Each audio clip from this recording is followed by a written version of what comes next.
بسم اللہ الرحمن الرحیم۔ کچھ ساتھیوں کی اصرار کی وجہ سے معرف قاعدہ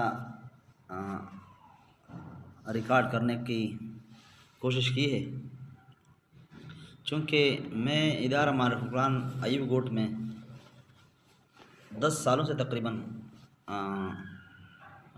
قاعدہ ناظرہ پڑھا رہا ہوں۔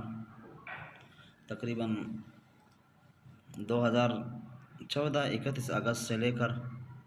ابتدائی 1.5-2-3 سال میں نے قاعدہ پڑھایا۔ اس کے بعد آج کل تو ناظرہ سے منسلک ہوں، لیکن اللہ کے فضل سے ادارہ معرف القرآن کا جو اپنا قاعدہ ہے، ان کے اساتذہ نے جو قاعدہ ترتیب دیا ہے، ان میں اللہ کے فضل سے میں کافی معلومات رکھتا ہوں اور کافی حد تک تجربہ بھی رکھتا ہوں، اور یہ سارا اللہ کا فضل اور ان کا احسان ہے، اور الحمدللہ ان کے فضل اور احسان کے ساتھ ساتھ میرا شوق بھی ہے۔ حالانکہ جو لوگ کتابیں پڑھ کر دور حدیث یا تخصص کر لیتے ہیں،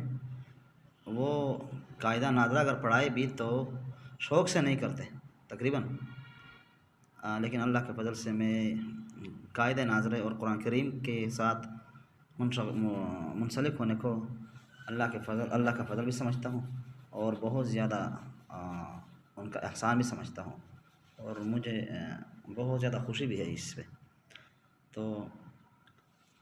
میں معرف قاعدہ پڑھاؤں گا بالکل اسی ترتیب پہ جس ترتیب پہ ہم معرف قاعدہ پڑھاتے ہیں، یعنی رواں بھی اور کلمے جس کو عام لوگ اجرا کہتے ہیں، اور اسی طرح ہجے بھی جس ترتیب سے رواں کلمے اور ہجے ہوتے ہیں ہمارے مدرسے میں ادارے میں، ہمیں اسی ترتیب پہ انشاءاللہ العزیز یہ قاعدہ پڑھاؤں گا، اور اللہ رب العزت یہ میرے اور آپ کے لیے اور میرے والد صاحب خصوصاً اور دیگر تمام مرحومین مسلمانوں کے لیے ایصال ثواب بنائے، آمین۔